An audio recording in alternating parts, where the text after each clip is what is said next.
Border Gavaskar ట్రోఫీలో భాగంగా Perth వేదికగా జరుగుతున్న ఇండియా మరియు ఆస్ట్రేలియా మధ్య మొదటి test match India captain Jasprit Bumrah ముందుగా టాస్ గెలిచి బ్యాటింగ్ ఎంచుకున్నాడు.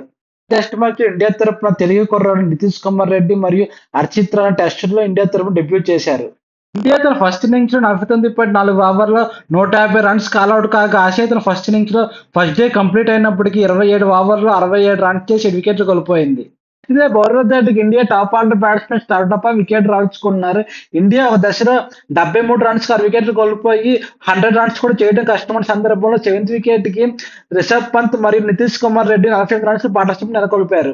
బ్యాటింగ్ కేఎల్ రాహుల్ 26 రన్స్ చేసి అవుట్ కాగా రిషబ్ పంత్ 37 రన్స్ చేసి అవుట్ అయ్యాడు. నితీష్ కుమార్ రెడ్డి 41 రన్స్ చేసి అవుట్ అయ్యాడు. మిగిలిన బ్యాట్స్మెన్స్ ఎవరు పెద్దగా రాణించలేకపోయారు.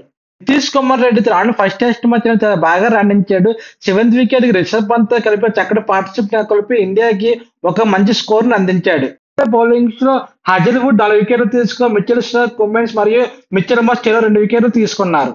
ఇదే తన ఫస్ట్ ఇన్నింగ్స్ లో జస్ప్రీత్ బుమ్రా ధాటికి 67 రన్స్ 7 వికెట్లు కోల్పోయింది. India bowlers Jasprit Bumrah 17 runs ఇచ్చి 4 వికెట్లు తీసుకోగా మహమ్మద్ సిరాజ్ 2 వికెట్లు, హర్షిత్ రాణా 1 వికెట్ తీసుకున్నారు. వేదికగా జరుగుతున్న మొదటి టెస్ట్ మ్యాచ్ లో డే 1 లో కంప్లీట్ గా బౌలర్ల డామినేషన్ కనిపించింది. రెండు టీములు కలిపి టోటల్ గా 17 వికెట్లు కోల్పోయారు.